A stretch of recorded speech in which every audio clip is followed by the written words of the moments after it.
Hello everyone, good morning all of you. Dear students, हम लोग जो है आज कूलाम के नियम का सदिश स्वरूप पढ़ेंगे, अर्थात vector form of coulomb law.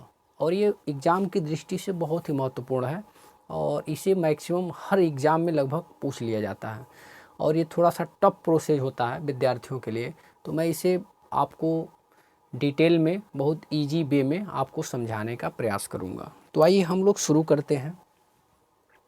तो देखिए, आपको इसमें सबसे पहले क्या करना होता है। सबसे पहले आप दो जो आवेश हैं उनको आप एक्स वाई प्लेन में मान लीजिए। यह एक्स है और ये वाई है, और अगर हमें जेड प्लेन बनाना होता तो मैं इधर ड्रा कर लेता, लेकिन आप जो है एक्स वाई प्लेन ले लीजिए और वहाँ पे दो आवेश, पहला आवेश आप मान लीजिए यहाँ पर Q1 और एक दूसरा आवेश यहाँ पर आप मान सकते हैं Q2। क्लियर है। और इन दोनों आवेशों के बीच का ये क्या है, दूरी है। ये आपका हो गया मूल बिंदु, मूल बिंदु। हमें इस OX का अगर डायरेक्शन दिखाना होता तो मैं आई कैप लिख देता, आप लिख भी सकते हैं। OY को आप क्या, इसका जो डायरेक्शन होता है वो जेड कैप से। अगर यहाँ पे एक जेड होता, जेड हमारा एक प्लेन, तो वहाँ पे हम लोग जो है के कैप ऐसे दिखाते। ये बेसिकली क्या है, आई कैप, जे कैप और के कैप, ये जो है डायरेक्शन को शो करता है। क्लियर है। ठीक। इसके बाद हम लोग थोड़ा सा इसको हम नाम दे देते हैं R1 सदिश, और इसे मैं नाम दे देता हूँ R2 सदिश। ये जो R1 है, R1 सदिश, ये इसे हम लोग क्या कहेंगे, इसे हम लोग कहेंगे Q1 का स्थिति सदिश। हम लोग इसे क्या कहेंगे, आवेश Q1 का स्थित सदिश। तो आपको यहाँ पर मैं लिख देता हूँ, ये जो R1 है आवेश Q1 का क्या है, स्थित सदिश होता है। ठीक है, ये बात आप याद रखिए। ये जो R2 वेक्टर है, ये जो है आवेश Q2 का स्थित सदिश। क्लियर है। तो ये R1 और R2 हो गया। इसी प्रकार से हम लोग यहाँ भी दिखा सकते हैं।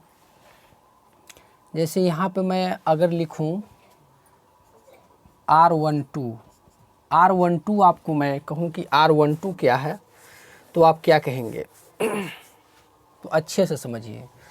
R12 का मतलब, जैसे ये मान लीजिए मेरे पास ये दो आवेश हैं और मैंने कोई साइन नहीं रखा है, तो इसका मतलब ये हो गया ये दोनों प्लस प्लस हैं।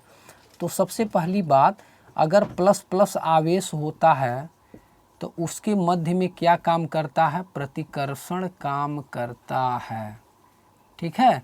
अगर आपका माइनस माइनस आवेश रहता है तो उसके भी मध्य में क्या काम करता है, प्रतिकर्षण बल लगता है।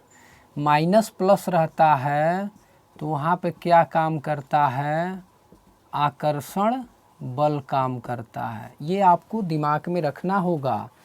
तो ठीक इसी प्रकार से यह आवेश और यह आवेश दोनों प्लस प्लस हैं, तो ये Q2 वाला Q1 को इधर धक्का मारेगा और ये जो Q1 है ये Q2 को इधर रिपेल करेगा, अर्थात दोनों एक दूसरे के विपरीत बल लगाएंगे।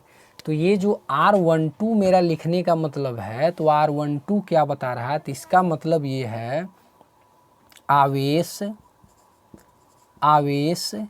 Q1 पर, आवेश Q1 का, ऐसे लिखिए Q1 पर नहीं, आवेश Q1 का स्थित सदिश किसके द्वारा, Q2 के सापेक्ष। किसके सापेक्ष, Q2 के सापेक्ष। कहने का मतलब ये हो गया, जो यह R12 आपका है, यह आवेश Q1 का, मतलब यह दो किधर बल लगा रहा है, हम Q1 का स्थित सदिश निकालना चाहते हैं। तो R12 का मतलब हो गया आवेश जो Q1 है, ये Q1, ये सदिश Q2 के सापेक्ष है, का स्थित सदिश है। क्लियर है। तो इसी प्रकार से हम लोग R21 लिखेंगे। R21 इसका मतलब हो गया आवेश Q2 का स्थित सदिश Q1 के सापेक्ष। मतलब अगर हम आपको दिखाएं R12, तो R12 मतलब जो है Q1 का स्थित सदिश Q2 के सापेक्ष है। मतलब ये Q2 इधर बल लगा रहा है, ठीक है, तो ये आपका क्या हो गया, R12 हो गया। और ये जो है आपका इधर लगा रहा है, तो ये क्या हो गया, R21। क्लियर है। तो इस बात को आप अच्छे से समझिए कि जो R, यही तो सबसे इम्पोर्टेंट फैक्ट है इसका, बाकी इसमें कुछ नहीं है। आप यही समझ लीजिए तो समझिए आपने ये पूरा का पूरा समझ लिया। तो एक बार फिर से मैं रिपीट कर रहा हूँ, जो R21 मैंने लिखा है आवेश Q2 का स्थित सदिश है Q1 के सापेक्ष। R21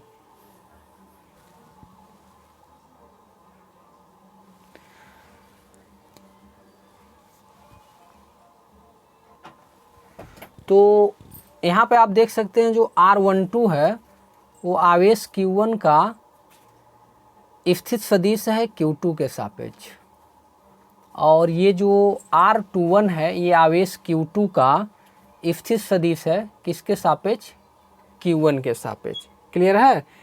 अब इसके बाद हम लोगों को क्या करना है, हम लोगों को डायरेक्शन पता कर लेना है।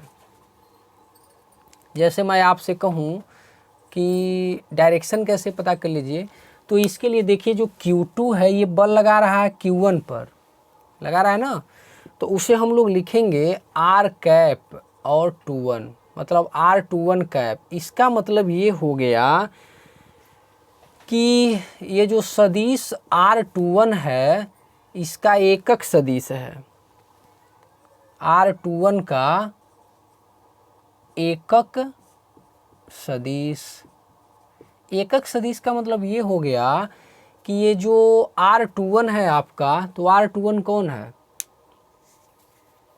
R21 मैंने यहाँ लिखा है R21, ये आवेश Q2 का स्थित सदिश है। तो Q2 के द्वारा, मतलब Q2 पर, यहाँ पे आप देखिए R21 जो है आवेश Q2 का स्थित सदिश है Q1 के सापेक्ष। तो एक प्रकार से ये आप देखिए कि जो यह 2 है, मतलब जो हमारा Q2 आवेश है, इस पर बल कौन लगा रहा है, Q1 लगा रहा है। तो इस Q1 की दिशा उस तरफ है ना, Q2 के तरफ है। तो कहने का मतलब ये हो गया कि ये जो R कैप 21 है यह दिशा बता रहा है, ठीक है, R21 का एकक सदिश इसे आप बोल सकते हैं। और इसी प्रकार से R12 कैप, R12 कैप ये क्या बता रहा है, तो R1 वेक्टर R12 का यह एकक सदिश बता रहा है। एकक सदिश का मतलब हो गया यह जो R12 है ये दिशा को शो कर रहा है। तो इस बात को आप अच्छे से समझिए। तो अगर आप इतना बात समझ रहे हैं तो मैं इससे आगे बढ़ूं, एक बार मैं पुनः रिपीट कर दे रहा हूं। ये जो R1 है यह आवेश Q1 का स्थित सदिश है। इसी प्रकार से यह जो R2 है ये आवेश Q2 का स्थित सदिश है। अब अगर मैं इसे मिटा दूं तो आप और अच्छे से क्लियर कर लीजिए इसे। मतलब ये जो Q1 आवेश है हमारा धन में है, और ये Q2 आवेश भी क्या है, हमारा धन में है। तो ये जो Q2 है इस पर बल लगाएगा, और ये Q1, तो इस पर जब यह बल लगाएगा तो इसका दिशा इधर रहेगा ना, ठीक है। तो देखिए वही बात तो मैंने लिखा कि R21 का दिशा किधर है, कि 2 के द्वारा बल लगा रहा है किस पर, 1 पर। तो इसलिए यह R21 का क्या है, यह R कैप 21 उसका दिशा यह बताने का काम कर रहा है, कि मतलब यह दूसरा आवेश जो है इस पर बल लगाएगा तो इसका बल लगाने का दिशा इधर हुआ ना। आप कल्पना करके समझिए इसको, बस वैसे मत लीजिए, बस सीधा सीधा आप समझिए कि अगर यह वाला धन है और ये धन है, तो ये आवेश जो है इस पर बल लगाएगा तो इसका दिशा इसके तरफ तो होगा। क्लियर है। तो इसका दिशा मतलब 2 से 1 की ओर है। तो वही तो बात मैंने लिखा कि R सदिश 21 का एकक सदिश, मतलब ये वाला जो आवेश है इधर बल लगाएगा, और ये जो Q1 है उधर बल लगाएगा, तो इसका दिशा क्या है, R12 है, मतलब R कैप 12 क्या है, R12, मतलब 1 के द्वारा 2 पर बल, उधर बल लग रहा है। तो ये बात आप समझ लीजिए अच्छे से। अब ये जो मैंने यहाँ पे लिखा है R12 का मतलब है Q1 का स्थित सदिश Q2 के सापेक्ष, ठीक है। और ये जो R21 मैंने लिखा है आवेश Q2 का स्थित सदिश किसके सापेक्ष है, Q1 के सापेक्ष, Q1 के सापेक्ष। अब इसके बाद हम लोगों ने पढ़ा है कि दो आवेशों के मध्य जो लगने वाला बल होता है वह F बराबर 1/4 pi epsilon not Q1 Q2 अपान क्या होता है, R² होता है। तो 1 मिनट ये भी जान लीजिए, जो आवेश है मैं यहाँ पर लिख दे रहा हूँ, आवेश Q2 पर जो लगने वाला बल है, आवेश Q2 पर लगने वाला बल, तो आवेश Q2 पर जो लगने वाला बल है वो क्या है, बल F21 है।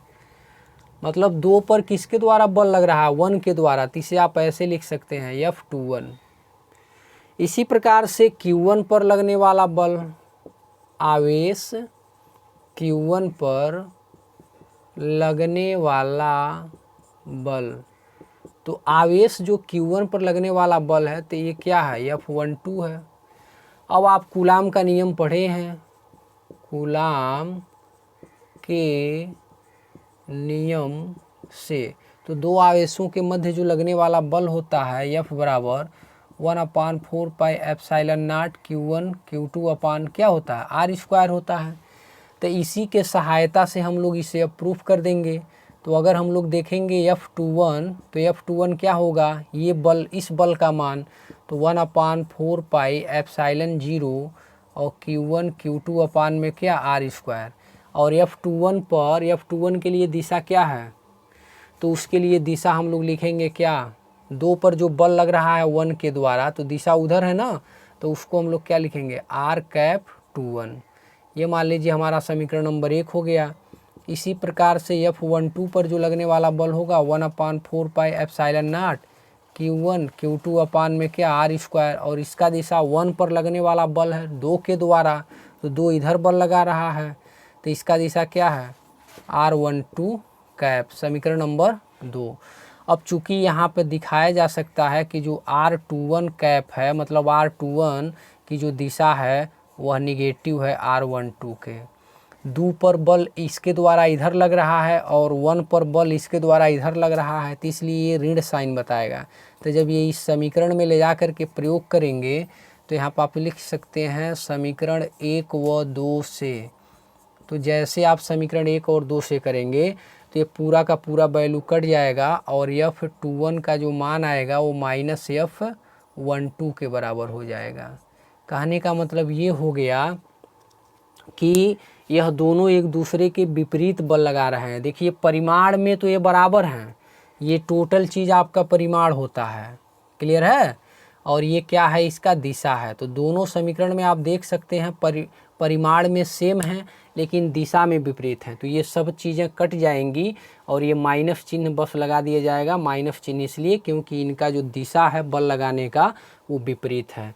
तो इस प्रकार से जो कूलाम के नियम का जो सदिश स्वरूप होता है F21 = -F12, और यह न्यूटन के तृतीय नियम का पालन करता है। यह न्यूटन के तृतीय नियम का पालन करता है, ठीक है। तो ये बहुत ही इम्पोर्टेंट पॉइंट था। मतलब न्यूटन का तृतीय नियम क्या है, क्रिया और प्रतिक्रिया का नियम। जब हम किसी वस्तु पर जितना बल लगाते हैं तो वस्तु भी उतना ही बल विपरीत दिशा में लगाता है। तो ठीक यही है एकदम, ये जो कूलाम के नियम का जो सदिश स्वरूप है न्यूटन के थर्ड लॉ पर बेस्ड है। तो एक बार और अच्छे से समझ लीजिए मैंने क्या किया, मैंने x, y और z प्लेन लिया। x, y प्लेन में मैंने 2 आवेश लिया, उसका स्थित सदिश दिखा दिया R1 R2, क्लियर है।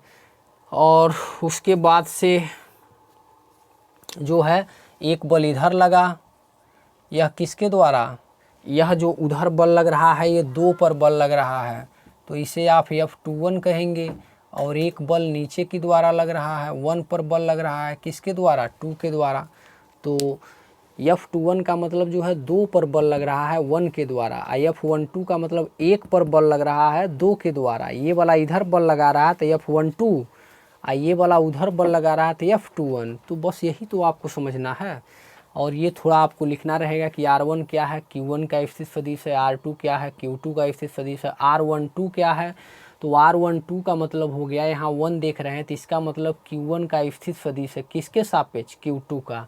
और जब आप 2 देखिए तो वहाँ पर लिख लीजिए आवेश Q2 का स्थित सदिश किसके सापेक्ष, Q1 के सापेक्ष। तो जैसे आप R12 1 देख रहे हैं तो आवेश Q1 का स्थित सदिश Q2 के सापेक्ष, और जब यहाँ 2 देख रहे हैं तो आवेश Q2 का स्थित सदिश Q1 के सापेक्ष। ऐसे आप इसे याद रख सकते हैं। तो ये सब बातें लिखने के बाद आप जो है R कैप 21 को समझा दीजिए कि सदिश R21 एकक सदिश है, ठीक है ना। ये दिशा बता रहा है, दिशा बताने का काम कर रहा है R कैप 21, ठीक। और ये इसका दिशा बता रहा है R12। ये मतलब ये जो कैप जो लिखा गया है दिशा है, दिशा बताने के लिए इसका इस्तेमाल किया गया है। क्लियर है।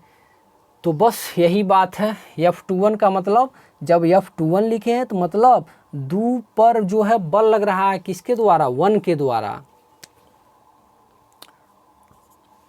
तो 2 पर बल लग रहा है तो 2 आपका कौन है, 2 यही है ना। बल कौन लगा रहा है, 1 लगा रहा है। तो बल की दिशा किधर है, 2 के तरफ है ना। तो यही तो है दिशा लिखा गया है 2 के तरफ।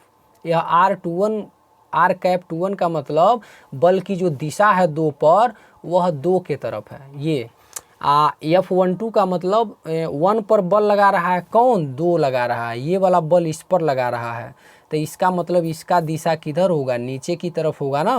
तो यहाँ पर मैंने क्या लिखा, F मतलब R कैप 12। तो ये बहुत ही इम्पॉर्टेंट टॉपिक है, बहुत ही बेस्ट टॉपिक है। IIT JEE और नीट के मतलब हर साल इससे रिलेटेड प्रश्न पूछ लिए जाते हैं और बोर्ड एग्ज़ाम के भी दृष्टि से बहुत ही महत्वपूर्ण बिंदु है। तो आई होप आप इसे अच्छे से समझ गए होंगे। अगर समझ गए हैं तो कमेंट बॉक्स में ज़रूर लिखिए और थोड़ा से अपना प्यार बनाए रखिए और ज़्यादा से ज़्यादा वीडियो को शेयर कीजिए, लाइक कीजिए और हमारे चैनल को सब्सक्राइब कीजिए। तो आपको यह देखने के लिए बहुत बहुत धन्यवाद। Thanks for watching this video. आप सभी को नमस्कार, जय हिंद।